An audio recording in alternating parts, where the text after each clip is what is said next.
Raising day आयोजित केला।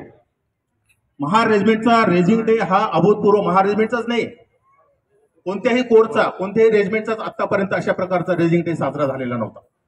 भुसावळमध्ये समस्त महार रेजिमेंटच्या सैनिकांना आपण एकत्रित केलं, इतक्या मोठा भव्य प्रमाणात तो रेझिंग डे झाला।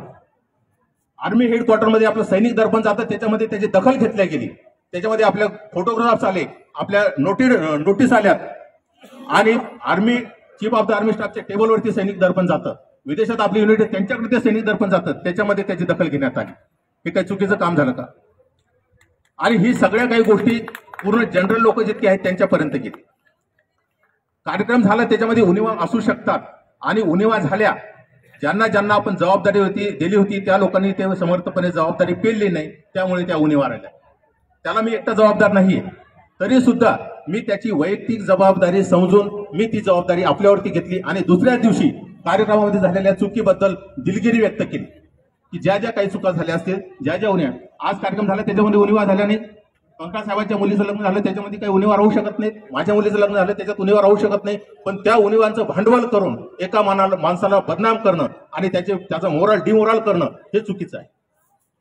मग आज जर तुमची हिंमत असेल तर समोर या, करा आरोप, त्याच्या सगळ्यांचं खंडन करण्यासाठी मी समर्थ आहे, पण हे करू शकत नाही हे मला माहिती आहे, कारण त्याच्याजवळ पुरावेच नाही आहे। मी पुराव्यासहित त्यांचं खंडन करू शकतो। हे सांगणं याच्यासाठी आहे की येणारा जी जनरेशन आहे, जी पिढी आहे, ते जर असं काही पाऊल उचलत असतील तर त्याची हिंमत खचून जाईल। आणि म्हणून आपल्या सर्व वरिष्ठांचं अपेक्षा करतो की अशा विकृतींना, अशा प्रकृतींना आपण रोखलं पाहिजे वेळेस, नाहीतर प्रत्येक माणूस हा आपल्या घरात बसेल, घरदार साडी गाडी माडी त्याच्यामध्ये गुंग राहील आणि चळवळ या ठिकाणी थांबेल। बाबासाहेब आंबेडकरांनी सांगितलं, तुम्ही जर चळवळ पुढे नेत नसाल तर ती मागे सुद्धा खिचू नका, आणि तेच काम या ठिकाणी होतं। भुसावळचा कार्यक्रम झाल्यानंतर, तो कार्यक्रम होण्याच्या आधी याच ठिकाणी मस्के साहेब विटनेस आहे, याच ठिकाणी संपूर्ण महाराष्ट्रातल्या जवळपास 10 जिल्ह्यातले सैनिक या ठिकाणी आले होते। बोरसे सर इथे आहेत सध्या, त्यानंतर चक्रनाथ सर ते नव्हते आले, त्यांच्या प्रेझेंटेशन मध्ये दुसरे आले होते। तर 10 जिल्ह्यातले लोक या ठिकाणी आले। बाजीराव साहेबांच्या अध्यक्षतेखाली मीटिंग झाली आणि यशसिद्धी सैनिक सेवा संघाची स्थापना झाली आणि त्या यशसिद्धी सैनिक सेवा संघाने इतके मोठे मोठे कार्यक्रम केलेत। मग जर एक संघटन स्थापन झालेलं आहे, त्याच्यामध्ये दुसरं संघटन स्थापन करण्याची गरज काय पडली? जर संघटन हे विचारावरती चालतं, जर तुम्हाला डोंगरदेव पसंत नसेल तर त्याला हटून टाका, पण तो संघटन राहू द्या, त्याच्यामध्ये जे विचार आहेत ते जिवंत राहू द्या।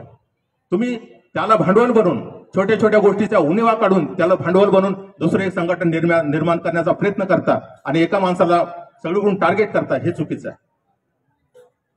जर आज या ठिकाणी उपस्थित सगळे लोक आहेत, मी आपल्या सर्वांच्या समक्ष सांगतो, जर आपला लोकांना सगळ्यांना पसंत नसेल किंवा तू हे काम सोडून दे, मी या ठिकाणी आजच जाहीर करतो की मी या ठिकाणी विड्रॉल घेतो, मी काम करत नाही।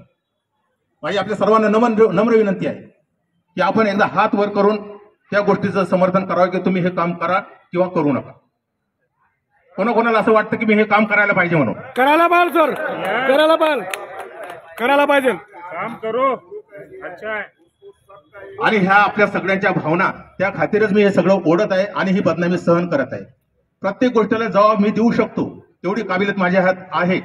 फौजमध्ये जाण्याच्या अगोदर मी B.Com केलं आणि तिथून आल्यानंतर मी BA केलं, मी डबल ग्रॅज्युएट केलेलं आहे।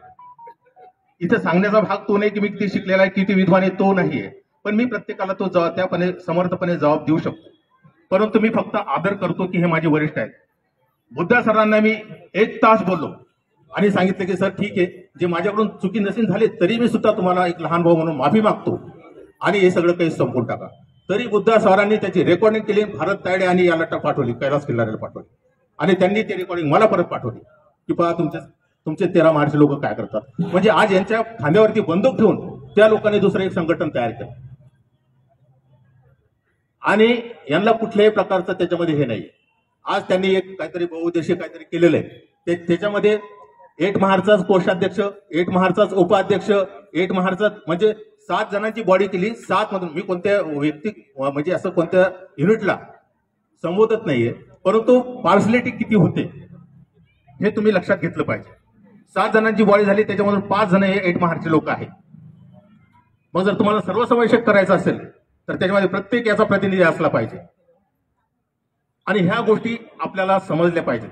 षडयंत्र, पॉलिटिक्स ह्या जे प्लॅनिंग आहेत हे जर आपल्याला जोपर्यंत समजणार नाही, आपला माणूस आपण ओळखणार नाही, तर दुसरा माणूस त्याचा फायदा घेणार आहे.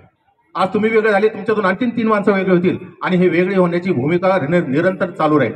आणि डॉक्टर बाबासाहेब आंबेडकरांची जी चळवळ आहे ती त्या एकाच ठिकाणी थांबवून राहील. आणि म्हणून प्रत्येकाचं कर्तव्य आहे की अशा गोष्टीला आपण थांबवलं पाहिजे, रोखलं पाहिजे, टोकलं पाहिजे. आपण नुसते व्हॉट्सअपवरती येणारे मेसेज बघतो आणि त्याला बस क्लिक करून साईड करून देतो, त्याच्यावरती प्रतिक्रिया द्या.